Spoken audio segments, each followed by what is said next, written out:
Saiha Music Lab. Isang magandang umaga ang bumungad sa aking araw, habang nagliligpit ako ng gamit at hindi magkaumayaw. Chinek ko na ang mga gamit para iwas ang balahaw. Nagbaon ako ng kapote, baka umulan pangaraw.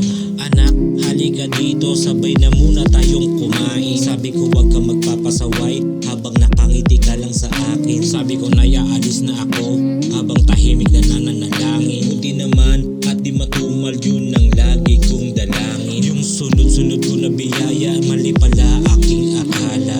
Tingin ko okay na ito, sapat na ang aking kinita. May lumabas sa iskinita, lalaki aking nakita. Nakiusap siyang sumakay sa'kin, ayos lang dagdag to sa kita. Papunta daw siyang Caloocan habang ako ay kinakabahan. Marami siyang tinuturo na shortcut habang ako na'y kinukutuban. Sabay sambit na dito na lang at marahan na siyang bumaba. May dumampi sa tagiliran at sa kanya ako nakatulala.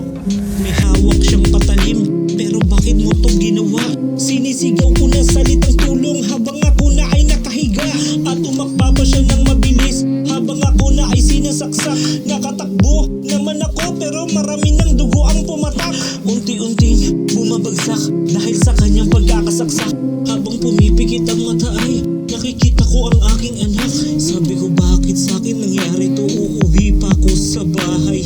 Anak, pasensya ka na kung hanggang dito na lang si tatay. Mamimiss ko yung mga ngiti mo, mga halakak mo kapag tumatawa. Mga kulitan nating dalawa, sana'y lagi mo kong maaalala. Saiha Music Lab.